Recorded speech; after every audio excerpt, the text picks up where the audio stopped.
We just got a bit of interesting news just a few minutes ago pertaining to Madden 22 and what we're going to find out leading up to the release of the game. Kind of something I'm a little disappointed in right now, but hopefully I could be completely wrong about this, but we're going to hop into that really quickly. But first, if you do want to stay up to date on all of the latest Madden 22 news that's going to start rolling out soon, as well as news around the new NFL 2K game that we currently don't know much about, but we're going to be finding out a lot in the coming months leading up to football season, make sure to subscribe, turn the bell icon on so that you don't miss any of these important uploads when they go live. Did you know that more than half of you that watch the videos aren't even subscribed? I bet a lot of you didn't know that. So if you do want to change that, you can do so below, and you can always unsubscribe anytime if you get tired of my videos. Now, we just got a bit of news that made its way onto the internet that does kind of concern me just a little bit in terms of release date for Madden 22 and when we're going to be possibly hearing a bunch of big news about it, including trailers, gameplay first look, new features, and stuff like that. So most of you may know, maybe you don't know, EA Play used to be an event that would take place early to mid-June every single year. It's when a lot of us would get our first official look at the new Madden game. It would be held in Los Angeles. A lot of people would go out there and you would get to play a game of Madden that was not fully finished. It was probably about 90% finished. It was in the final tweaking stages, kind of cleaning things up, maybe adding a few last minute things that they need to get in there, but you had a good idea of how the game played. You got to see some of the features, you got to see how it looked graphics wise and things like that. And usually around this time they would release a trailer and some basic info around the game, and then for the next month and a half they would slowly put out more detailed info as we went along. Well, of course, last year all of that changed. All of these live events like E3 and EA Play went away because the world changed, so they all went to a live format. Now last year EA Play Live took place on June 22nd. Now this date is important because all of the first official news about Madden usually comes out around EA Play. EA Play is when EA kind of likes to dive a little bit deeper into things, not always for every game. So for example, last year they didn't really tell us too much about Madden at EA Play. They showed us some next gen clips and trailers, but they didn't really dive too deep into anything. But what they normally do for Madden is the week before EA Play, that's when they push out the first official trailers and the first official info. So that date is very important. So last year this happened on June 18th. On June 16th we got the official first trailer and the first official features. Now yes, the features did actually leak a couple of weeks prior, like the first few days of June. I don't know if that was intentional by EA or not, but they did leak. But the official news came out 2 days before EA Play Live. Now usually at E3 you also get to see a trailer or some things like that as well. Typically E3 and EA Play would take place around the same time, sometimes even during the same weekend. Well, the news that just hit a little bit ago is it seems like EA is kind of trying to distance themselves from E3 this year because they just announced that EA Play Live will take place on July 22nd. Now this worries me for multiple reasons. Number one, this is a month later, more than a month later than EA Play Live last year, and it's more than a month later than typical EA Play, which was, like I said, usually early to mid-June, which means we might not find out anything about Madden 22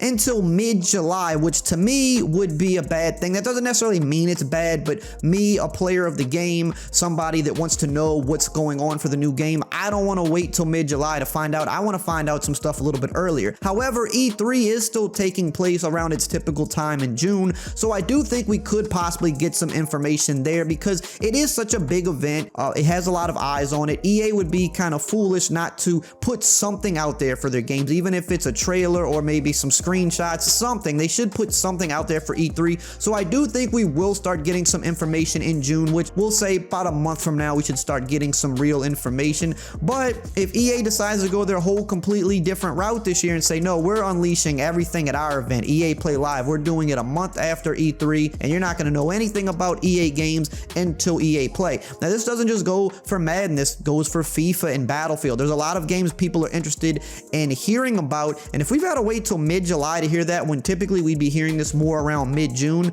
that's going to kind of suck a little bit. But also the other thing that this makes me a little worried about is that Madden is going to be releasing yet again late August. Now if you remember Madden 19 and Madden 20, EA finally went away from that late August release that a lot of people didn't like, and they started going late July, early August. So you would get the early edition of the game, the 3-day early version of the game, like the last week of July, sometimes the first few days of August, and then the official worldwide release would be, you know, between August like 6th and August 10th, which was great because it was right at the beginning of preseason. A lot of people liked that release better. They didn't have to wait a whole nother month to get their hands on the game. Well, if EA Play live is July 22nd, I just find it hard to believe that the game would be releasing a week later. That's not to say that they can't do that. Maybe that could be part of the marketing, that they're going to unleash a lot of information on July 22nd and then say, hey, at the end of this week, the game is releasing and you can go get your hands on it. That could possibly happen, but I just think the more likely scenario is if they're holding EA Play that late into July,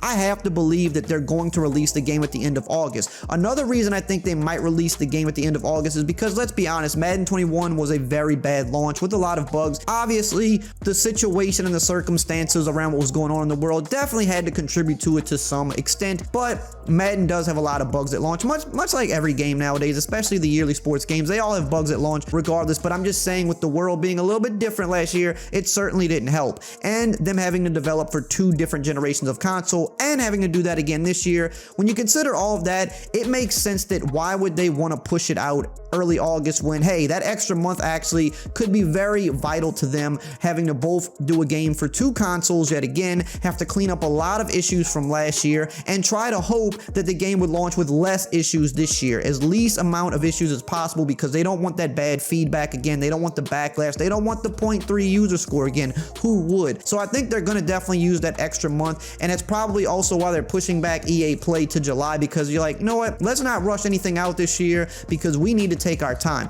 Now again, us as the gamers, that's good in a sense that if they release a better product and we have to wait a month longer, I don't think anybody's really against that. But the other side of us is like, hey, we want to see info early, we want to see it often, we want to know what's coming, we want to get away from the year that was bad this year and get to hopefully a brighter future. We want to play the game early. I just don't think that's happening this year, unfortunately. But aside from that, it's just the whole news aspect of everything. I'm not sure how early we're going to hear anything this year, which would be disappointing because we're very eager to hear what they're doing for 22 after all of the issues that happened in 21. I mean, just look at franchise mode, for example. Fixed Madden franchise was a big thing at the beginning of the year. That led to getting 3 post-launch updates that probably wouldn't have otherwise happened, and it also led to EA committing to bringing back features and adding new things that people have been wanting for Madden 22, and we've already seen little leaks of that already. So I'm sure the franchise guys want to see, hey, what is actually coming at the beginning of Madden 22, because we've been waiting for years. You finally admitted that you're going to fix it. You promised you're going to fix it. We want to see what's happening. People that are more into the gameplay aspect of things, we've seen a lot of bugs this year. We've seen a lot of things that need fixing. We want to see, hey, what are you doing for the gameplay this year? Are you making it better? We want to see what's happening on both generations, because both games are very different in terms of player movement and how the game feels. A lot of people want to know, is the next gen feel of the game how it's going to be going forward, or are they going to revert it back? A lot of people have a lot of questions. We want to know what's happening with online play. We want to know about cross-play. If we got to wait till mid-July to find this stuff out, that would be disappointing. But I do think we'll get some information in June, just because with E3 being so big, they've got to put a little something out there, even if it is just a trailer. I just think that some of the later info might be pushed back this year, and the release might be pushed back as well, which would be unfortunate, but it could wind up being better, like I said, if the game is better as a result of it. Now, as far as rumors, leaks, and things that have already been confirmed that we know for Madden 22, we do know that franchise mode should be a focus this year. If it's not, there's going to be even more backlash than last year, and they don't want that at all. They did commit to those 3 post-launch updates for franchise, adding some things, fixing some things, but the big meat and potatoes updates should come this year, like scouting, adding coaches, which we've already seen a leak of that by EA themselves, things like new Super Bowl celebrations, new relocation teams, possibly even bringing back creative teams. So we do know franchise should be a big focus for the first time in a very long time. We also have heard rumors that they could be bringing back superstar mode and kind of changing face of the franchise, since people just haven't liked it and they just want the true old school superstar mode back. We've been hearing rumors of crossplay going back to last year. It didn't happen last year. Maybe this year is the year that they finally implement it, as we're seeing more and more games do that. Even some of EA's other games like Need for Speed talking about doing it as well. And we do know there's going to be 2 completely separate games for current gen and next gen, or current gen and old gen, however you want to refer to it. I still refer to the new consoles as next gen because, quite frankly, most people still can't even get their hands on it yet. So the majority of people are still on PS PS4 and the Xbox One, so I just consider that current gen. We'll see what they do based on the fact that a lot of people still can't get their hands on those consoles, and based on the fact that most people seem to prefer current gen over the next gen version this year. We're gonna see there could be a lot of changes there, but they're gonna be two completely separate games. One system has a lot more power to work with, a lot more memory, a lot more capability, so we're going to see different games, different feels, and we'll have to kind of compare and see which one's better. But I hope you enjoyed today's video. Check out some of the other videos right up here on screen. You're not doing nothing else right now. Make sure to subscribe, turn the bell icon on so that you don't miss all of the future updates that are coming soon, and I will see you guys next time.